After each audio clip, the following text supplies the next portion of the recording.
Hey, hey. Happy Friday, y'all. Friday. I ain't mad about it.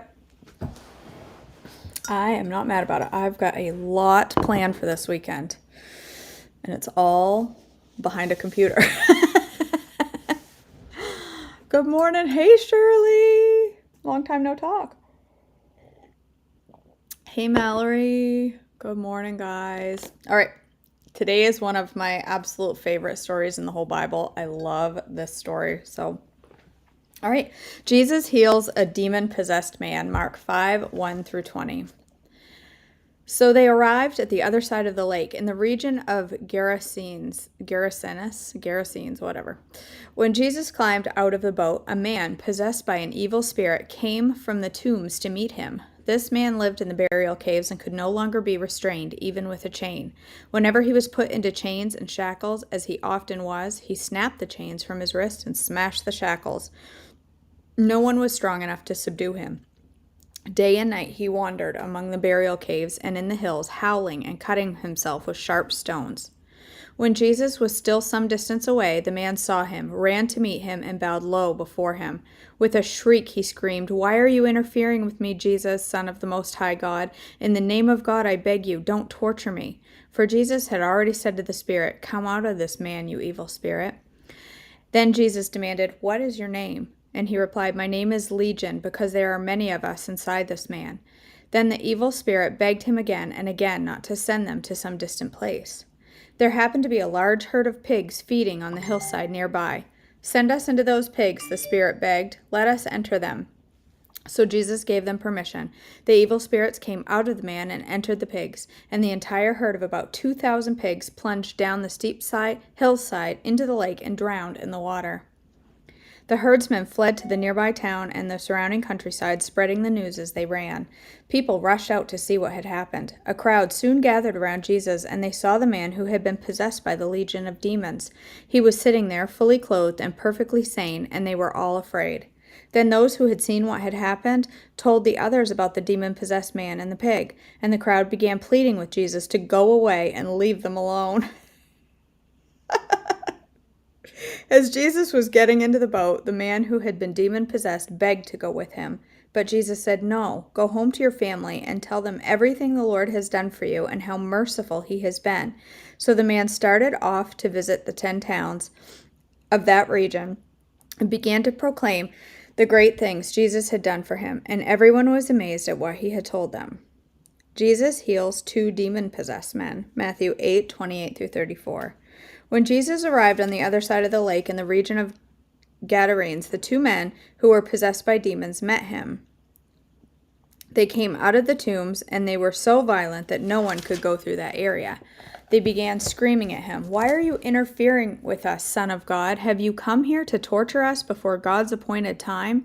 There happened to be a large herd of pigs feeding in the distance, so the demons begged, "If you cast us out, send us into that herd of pigs." "All right, go," Jesus commanded them. So the demons came out of the men and entered the pigs, and the whole herd plunged down the steep hillside into the lake and drowned in the water. The herdsmen fled to the nearby town, telling everyone what had happened to the demon-possessed men. The entire town came out to meet Jesus, but they begged him to go away and leave them alone. Luke 8:26 through 39.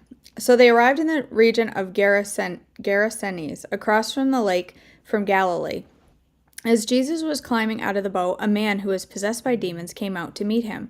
For a long time he had been homeless and naked, living in the tombs outside the town. As soon as he saw Jesus, he shrieked and fell down in front of him. Then he screamed, "Why are you interfering with me, Jesus, Son of the Most High God? Please, I beg you, don't torture me." For Jesus had already commanded the evil spirit to come out of him. This spirit had often taken control of the man. Even when he was placed under guard and put in chains and shackles, he simply broke them and rushed out into the wilderness, completely under the demon's power. Jesus demanded, "What is your name?" "Legion," he replied, for he was filled with many demons. The demon kept begging Jesus not to send them into the bottomless pit. There happened to be a large herd of pigs feeding on a hillside nearby, and the demons begged him to let them enter the pigs. So Jesus gave them permission. Then the demons cast out of the man came out of the man and entered the pigs, and the entire herd plunged down a steep hillside into the lake and drowned. When the herdsmen saw it, they fled to the nearby town and surrounding countryside, spreading the news as they ran. People rushed out to see what had happened. A crowd soon gathered around Jesus, and they saw the man who had been freed from the demons. He was sitting at Jesus' feet, clothed and perfectly sane, and they were all afraid. Then those who had seen what happened told the others how the demon-possessed man had been healed. And all the people in the region of Gerasenes begged Jesus to go away and leave them alone, for a great wave of fear swept over them. Excuse me. So Jesus returned to the boat and left, crossing back to the other side of the lake. The man who had been freed from the demons begged to go with him, but Jesus sent him home, saying, "No, go back to your family and tell them everything God has done for you." So he went all through the town proclaiming the great things Jesus had done for him. Jesus heals in response to faith. Mark 5:21-43. Jesus got into the boat again and went back to the other side of the lake, where a large crowd gathered around him on the shore. Then a leader of a local synagogue, whose name was Jairus, arrived. When he saw Jesus, he fell at his feet, pleading fervently with him. "My little daughter is dying," he said. "Please, come lay your hands on her. Heal her so she can live." Jesus went with him, and all the people followed, crowding around him. A woman in the crowd had suffered for 12 years with constant bleeding.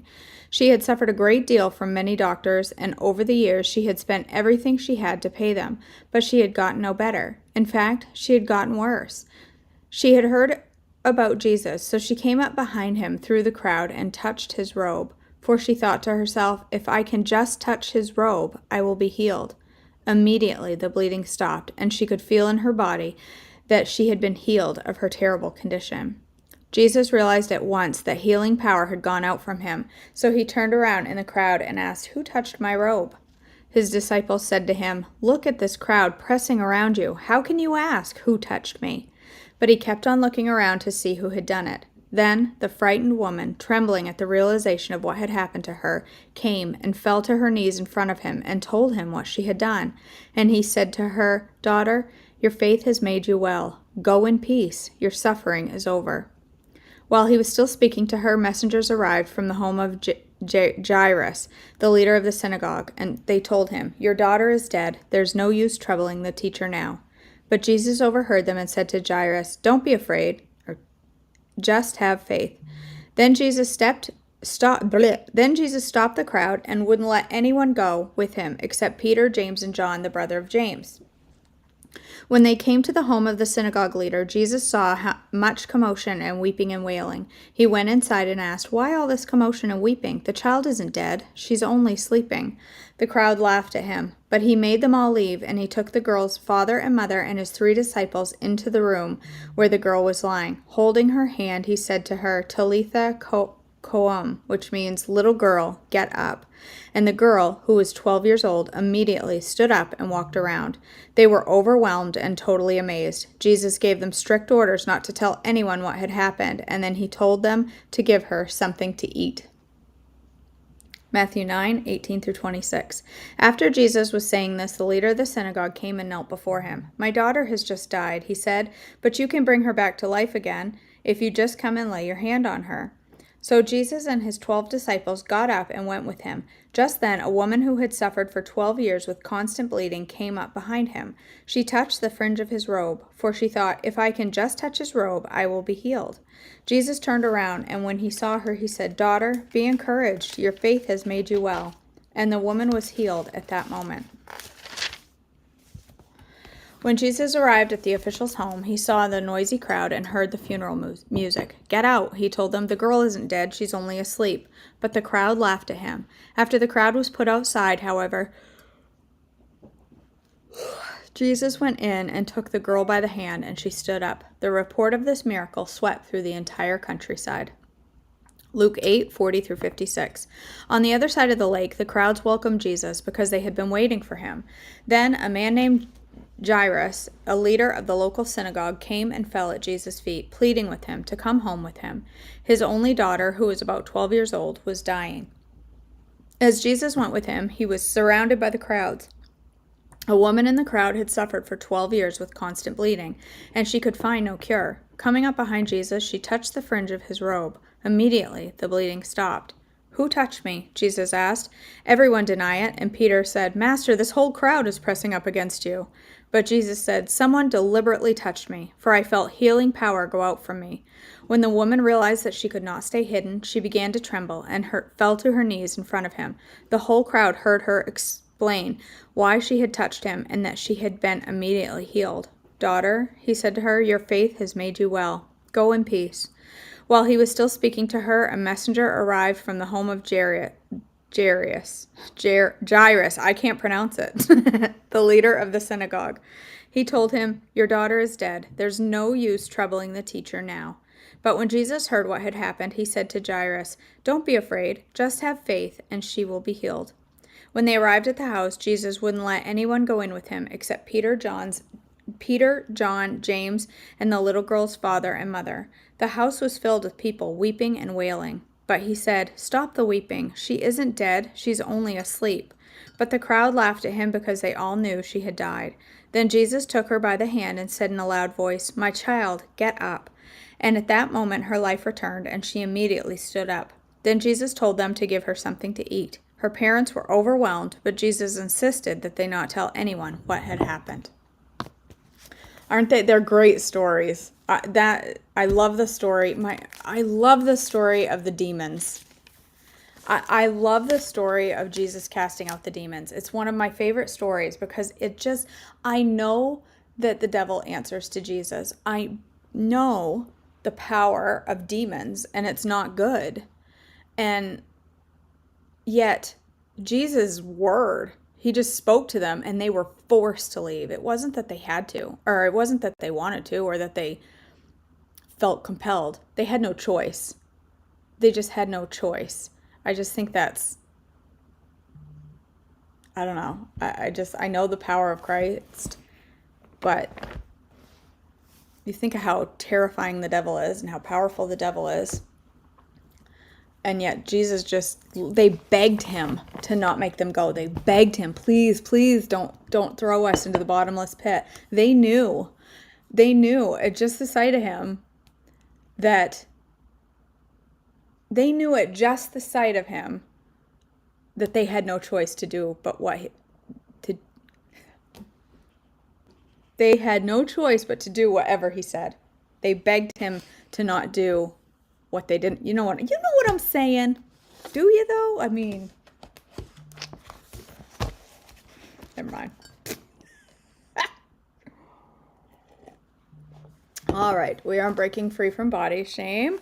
We are on chapter 3, page 64. We're going to read the part Words from Our Friends, which is about it's words from some of her friends. All right, this one's from Tiffany. Growing up, I always shared my name with at least one other classmate. This was true up until I entered optometry school at 23. Because I have always shared my name, when naming my kids, I, like Jess, have been very intentional about choosing their names. I look for names that don't land on the popular baby name list. I search for names with depth and rich meaning, and I often pray for them and grow in character based on those meetings. We were made by a God who not only created us in his image, but called his creation very good. Just as I want my children to remember who they are based on the names I have given them, God wants us to remember who he says we are. And even when it comes to this earthly tent, his words, very good, were not isolated to our social, emotional aspects of being, but applicable to our whole person. We cannot allow the enemy to convince us that we are Tiffany with the big legs and bum, as I was referred to growing up. And we also cannot be participants in identifying people as anything other than who God says they are. God gave man the authority to name things, and our words carry weight. I want to choose words that lighten rather than to add to what is already a heavy burden for many. This one is from RWP. For as long as I can remember, the adults in my life talked about their weight and the need to be on a diet. Whether words about dieting were spoken directly to me or just in my presence, it definitely shaped my thinking. Skinny was another word for healthy. Not long after my third child was born, I'd been talking a lot about diet food and wanting to lose the baby weight. At one point, my oldest, who was 4 at the time, just started crying and said, "Mommy, I don't want you to die." I quickly realized that to his little ears, diet and die sounded an awful lot alike. It was a wake-up call that he was hearing the same things I remembered hearing. But it only hit me a few years later, when I was in my mid-30s, that dieting wasn't the default space I wanted to live in for the rest of my life. I could change the narrative. I could change the way I had used healthy and skinny interchangeably. I can name things as I see them now, not the way I saw them as a confused child. I can be a name giver who is grounded in his truth. This is from Kim. I am muchness good. I didn't realize I needed to hear that. I am muchness good. I have broken ties with the names I have been called in my lifetime, but I can't recall a specific name someone else has called me that relates to my body. The one thing I do know is that I have called myself plenty of names, and even if I haven't called other people names out loud, I can admit that I have done it in my mind. I have also been complicit in conversations with other women in name calling in relation to the body. I want to be a change agent, to be part of the good naming of a generation desperate for healing. I want to speak life and release freedom to the captives. I want to be known for that. All right, I'm going to take a peek in our study guide.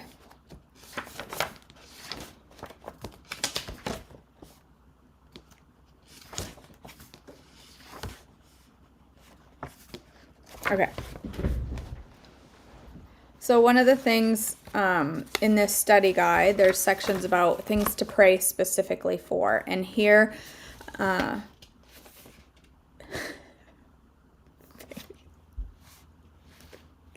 right in the middle of reading this, and I look up and I say, "But we all love bacon" on the screen. I'm like, what? What kind of conversation are you all having on? But we all love bacon. All right. So this week it says to pray for. If you could use some prayer prompts this week, here are some topics to talk to God about. Pray for healing from past moments where your body was named unkindly. Pray for the bravery to believe in your first name. Pray for a passion to encourage others, even if you're not being encouraged. I'm going to read this read and reflect section. In this session, we're reading from Genesis 1 through 3, where some beautiful things happened. God ascribed value and worth to his creation, and some horrible things happened. The enemy convinced humans for the first time that God wasn't trustworthy. Let's dig in. There's a lot for us here. Now the serpent was more crafty than any of the wild animals the Lord God had made. He said to the woman, "Did God really say you must not eat from any tree in the garden?" The woman said to the serpent, "We may eat fruit from the trees in the garden, but God did say you must not eat fruit from the tree that is in the middle of the garden, and you must not touch it, or you will die." "You will certainly not die," the serpent said to the woman, "for God knows that when you eat from it, your eyes will be opened, and you will be like God, knowing good and evil." When the woman saw that the fruit of the tree was good for food and pleasing to the eye and also desirable for gaining wisdom, she took some and ate it. She also gave some to her husband who was with her, and he ate it. Then the eyes of both of them were opened, and they realized they were naked. So they sewed fig leaves together and made coverings for themselves. Genesis 3, 1 through 7. What do you notice about the enemy in this section? He's sneaky, is what I notice. He's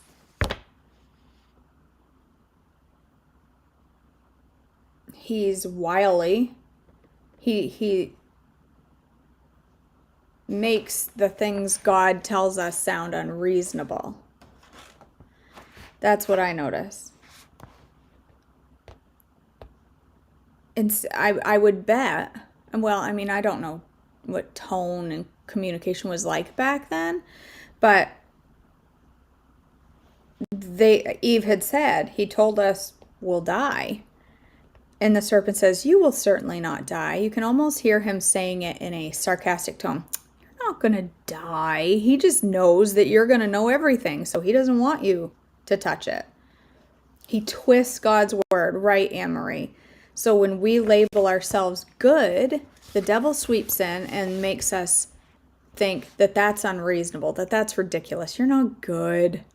He doesn't know what he's talking about. He just wants you to think he's a good creator. He's not really a good creator.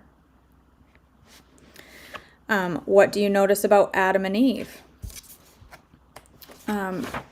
They were, well, we know they were disobedient to this, but I think there's so much more to the story. I don't think it was as simple as Eve, who is, freshly created over there looking at the tree, it probably was a lot, I don't think the Bible reflects the whole picture. Like Eve probably wasn't just like, oh, okay, I'll have a fruit. I'm sure she was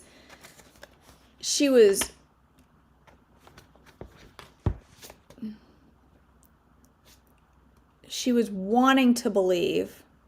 She was doing what she wanted to believe. She wanted to believe that she could eat it, and so she did. It just hit me that she would not have known that he was lying to her because she was literally no experience with lying. That's a good point, Shirley. That's a good point. Interesting. I always thought part of the story was interesting that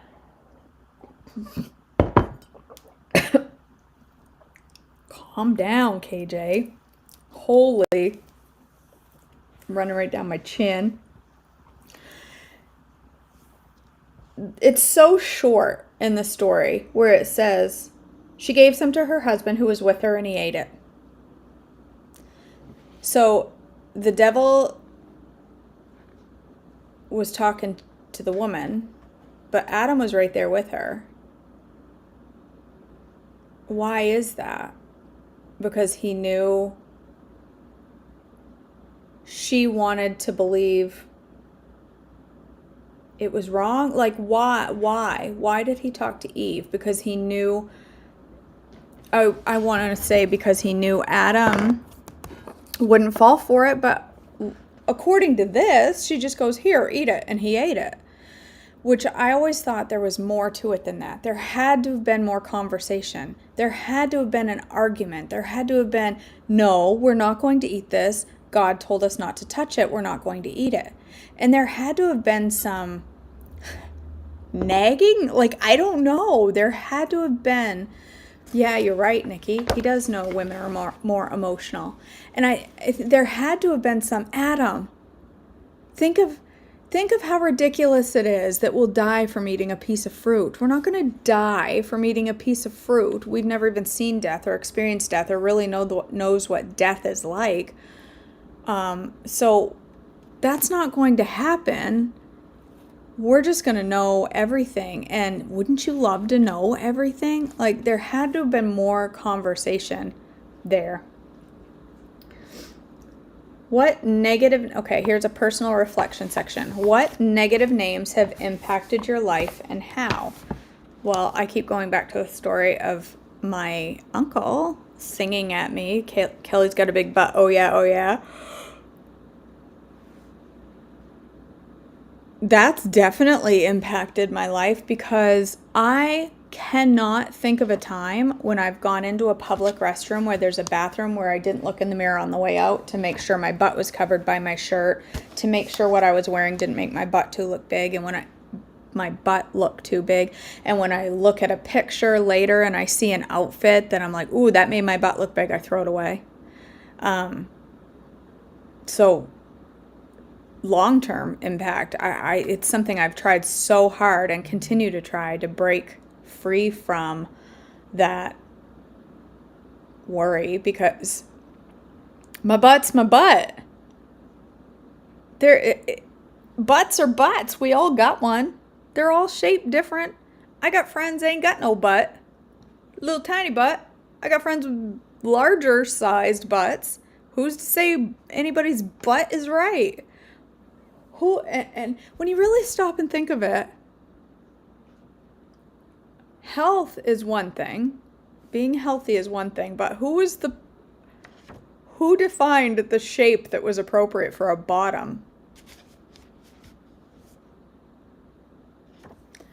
It wasn't the Lord. It wasn't the Lord that defined today's shape. It wasn't the Lord that defined today's standard of correct when it comes to a butt. My father putting in the annual Christmas letter that I was gaining weight when I was a teenager. Oh my word, Faith. People at school and family used to tease me that I had no boobs and I only needed a training bra. I didn't realize until my dad came to stay with us for 8 weeks recently how much he jokingly calls me stupid. And then he calls me so smart a minute later. I've lived 12 hours away from my family for 15 years, so I hadn't realized.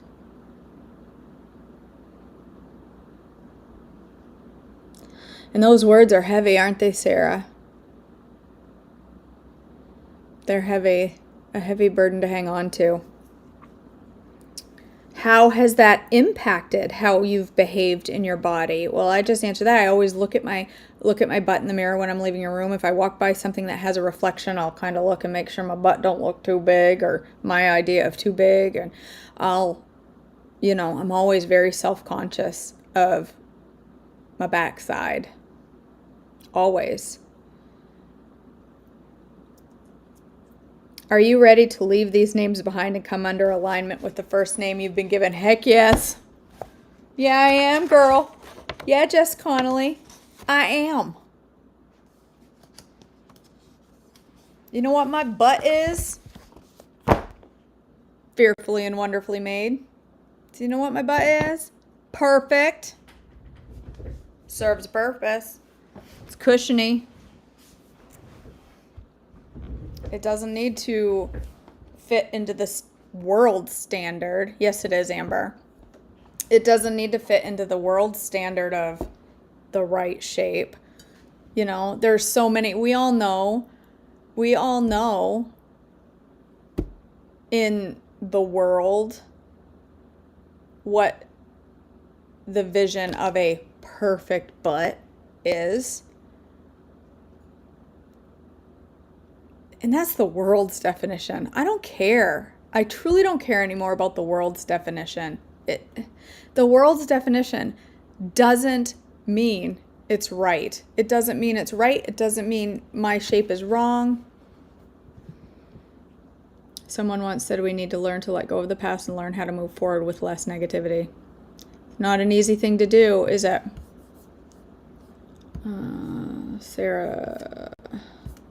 Sarah says, I missed the comment. I've always loved layers so I could hide parts of my body. Part of why I've always loved fall and winter. I can hide more than in the summer. Although this summer I started wearing shorts because it was just too hot not to wear shorts anymore. Yeah. All right, guys. I love this. I love this. Keep thinking about these things today, about the name you are accepting. The names you're given by the world, are they the ones that matter? They're not. They're not. Believing that, reminding yourself of that repeatedly. Change will come. All right, you guys, send in a word of prayer. Thank you, Father, for our day today. Thank you for Fridays. You created Fridays and called them good, and so does KJ. I pray that you will bless us all today as we go about our day, that you will be with us, keep us safe, keep us healthy, and keep us focused on you. I pray today that as we encounter labels about other people's bodies, about our bodies, that you will remind us that we are children of a king. We are princesses and princes. We are a child of the king. The king of all creation is what defines my body, and he defines it as good. The world doesn't matter, and I pray that you will remind us that continually as we go about our day, that we are firmly in the palm of your hand and you call us good, and that is what matters. thank you for our time together, and I pray that you will just help us all to honor you in everything we do today. In your name, amen. All right, you guys. I love you all. Thanks for joining me today. I am going to have breakfast. I'm going to make a deep S shake because I want a deep S this morning. I'm feeling it. I'm feeling a little fluffy inflammation because I may or may not have eaten a piece of cheese last night and a little bit of cottage cheese, and my body went, oh, what's up? You think you can eat dairy now? No. No. You're just going to go ahead and blow up like a little balloon. So, lesson learned. So I am going to go ahead and make a deep S shake this morning. I will see you very soon for breakfast. I love you all. If I don't see you for breakfast, I'm sorry. I love you all anyway. Have a great day. Bye, guys.